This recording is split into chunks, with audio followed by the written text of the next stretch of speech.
नमस्कार दोस्तों, मैं हूँ मनविंदर और मेरे चैनल पे आप सभी लोगों का बहुत स्वागत है। दोस्तों, आज मैं 3 लोगों की बात करती हूँ। एक सीमा हैदर, जो लव स्टोरी के लिहाज से देखी जा रही है।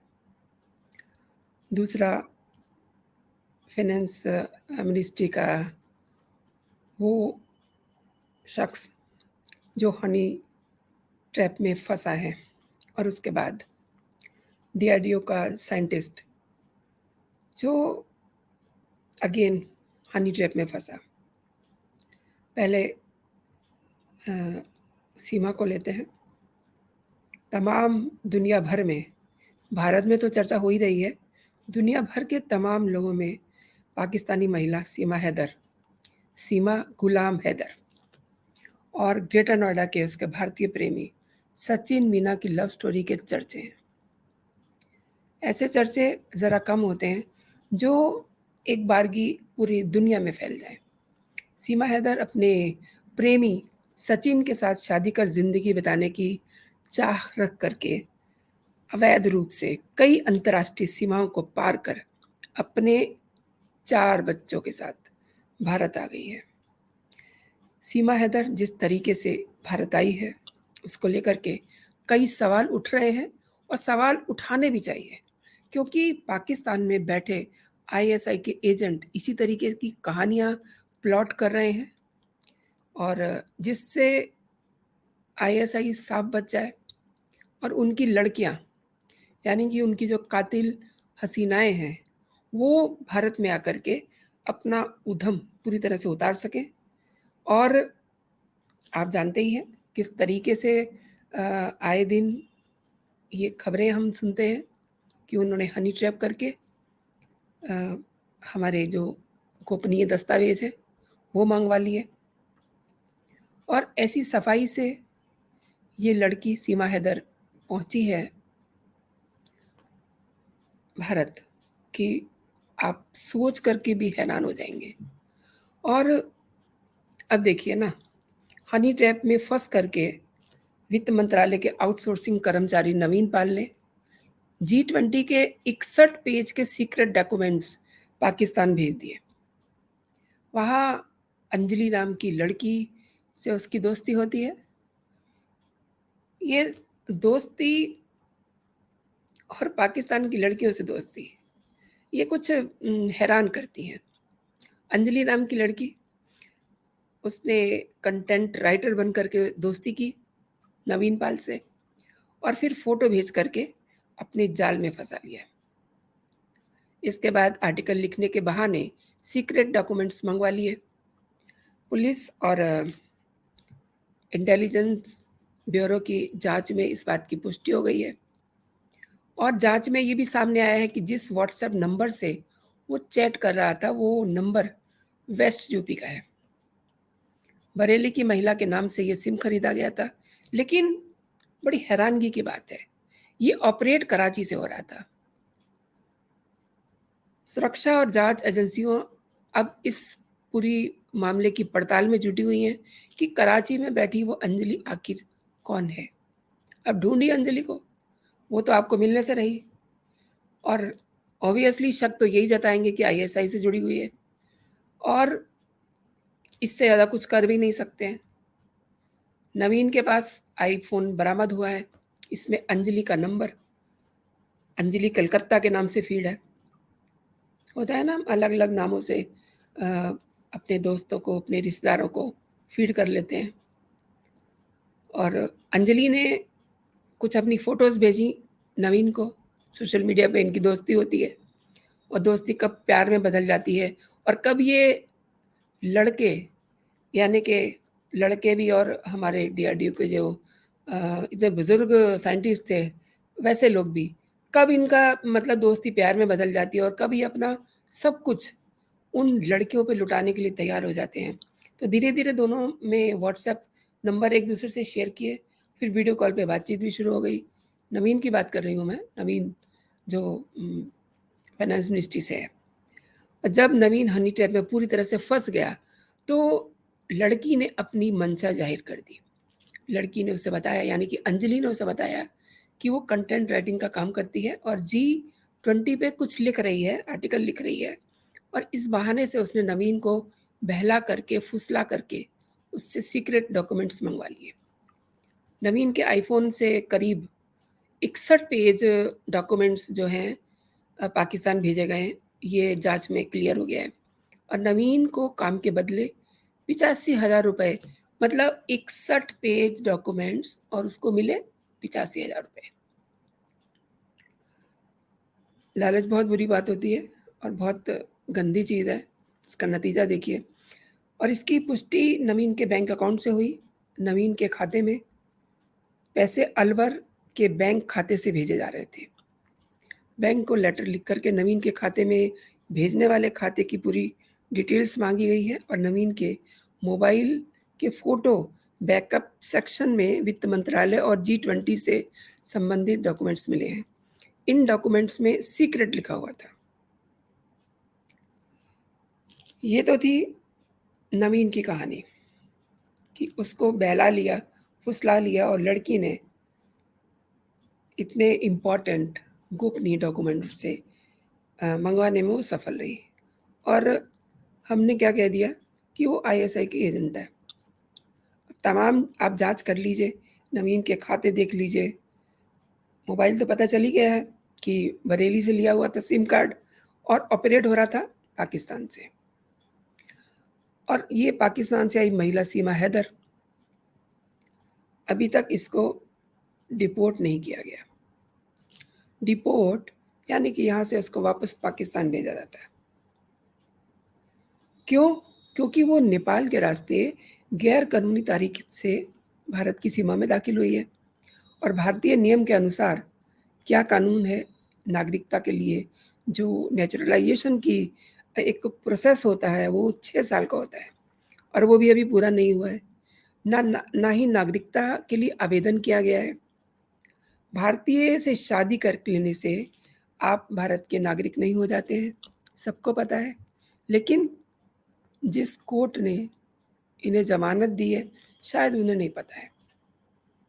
अगर कोई शुरू से ही गैर कानूनी रूप से भारत में घुसा है, तो उसको डिपोर्ट किया जाना चाहिए ना।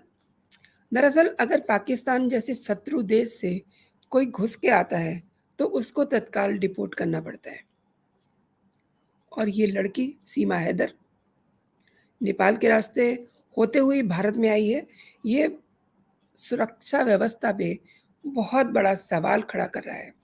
अनपढ़ महिला इतनी दूर, और वो भी 2 देशों को पार करके आई। तो जो आतंकी हैं, वो कितने शातिर होते हैं, वो कितनी आसानी से भारत में घुस सकते हैं, ये आप इमेजिन कर सकते हैं। और चिंता इस विषय की है कि लोग सरकार से उस मुद्दे को लेकर के मांग कर रहे हैं कि पहले तो इस महिला को अरेस्ट किया जाए, जांच पड़ताल हो कि ये जासूस तो नहीं है, और उसके बाद डिपोर्टेशन की प्रक्रिया जो है तुरंत शुरू की जानी चाहिए।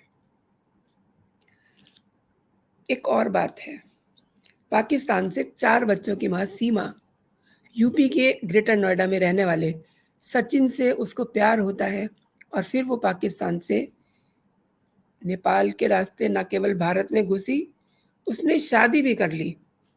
और बहुत ही हैरानगी हो रही है कि वो अपने चारों बच्चों को भी साथ में लेकर के आई है, और वह भी कई दिनों से बेखौफ, बिना किसी डर के रह रही थी। पुलिस ने भी उन्हें हाल में ही गिरफ्तार किया है।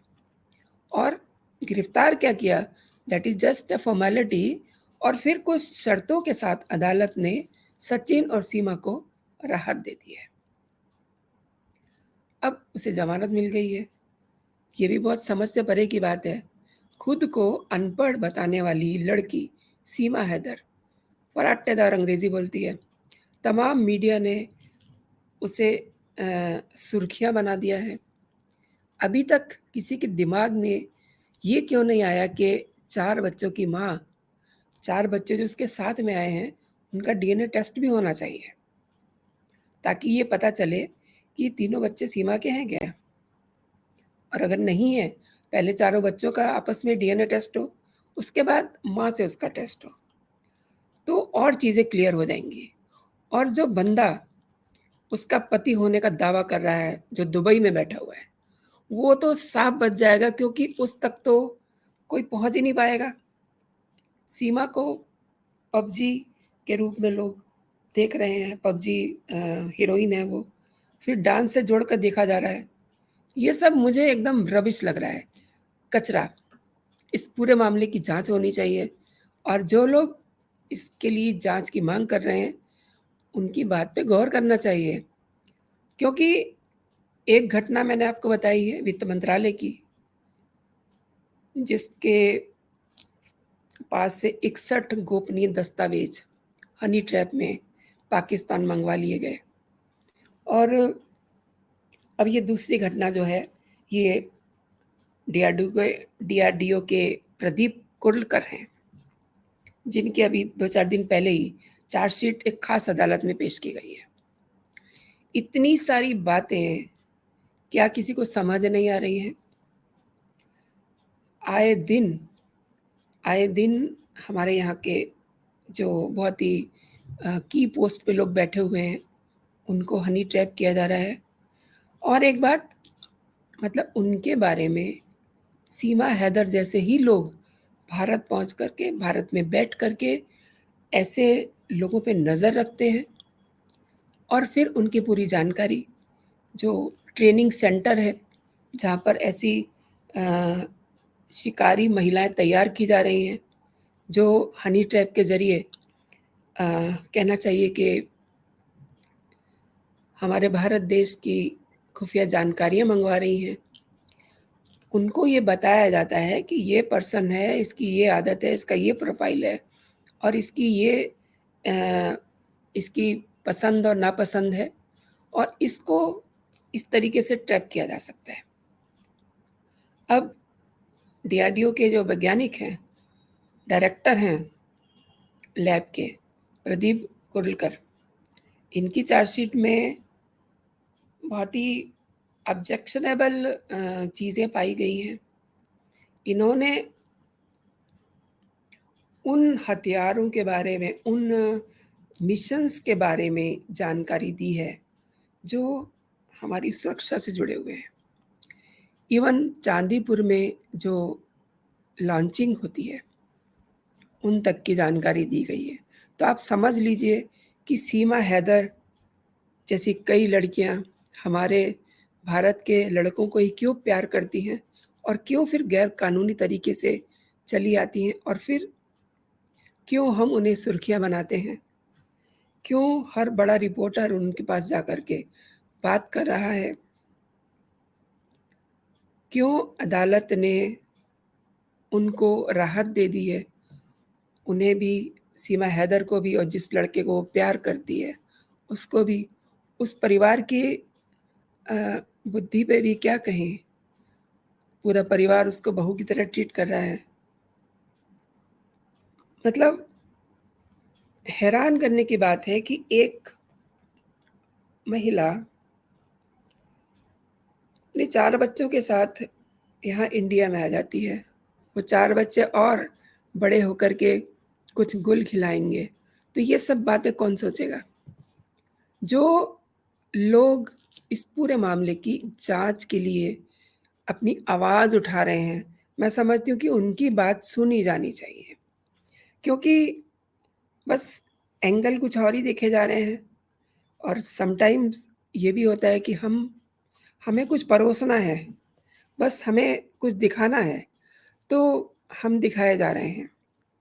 और होता क्या है कि अब सोशल मीडिया का ज़माना है, ये एक अगर यूट्यूब पे भी कोई आपने मटेरियल डाल दिया सीमा हैदर को लेकर के, जैसे कि मैं वीडियो बना रही हूँ, तो ये सारी जानकारी, जैसे आप इस वीडियो को देखेंगे, ऐसे ही पाकिस्तान में वो लोग इन वीडियोज़ को देख रहे हैं।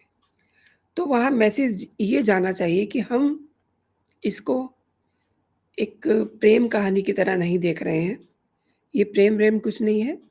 ये केवल और केवल यहाँ पर रह कर के सीमा हैदर एक खुफ़िया एजेंट की तरह काम करने के लिए आई है और हम उसको अ, एक प्रेम कहानी के रूप में प्रस्तुत कर रहे हैं, जो मतलब आई डोंट नो क्यों ऐसा कर रहे हैं। पहले तो मतलब जब पता चल जाता है कि ये पाकिस्तान से आई हुई है सीमा हैदर, तो उसको उसी समय एकदम उसी समय उसको डिपोर्ट किया जाना चाहिए था। लेकिन ऐसा ना करके कितना गलत किया है। अभी तक अभी तक भी किसी ने ये नहीं सोचा कि उसको डिपोर्ट किया जाना चाहिए। मतलब अगर वो लड़की जेन्युइन भी है, तो भी वो गलत तरीके से भारत में उसने प्रवेश किया है। तो ये क्या कोई गुनाह नहीं है? किसी को दिखाई नहीं दे रहा कि सीमा हैदर को पाकिस्तान डिपोर्ट करना चाहिए?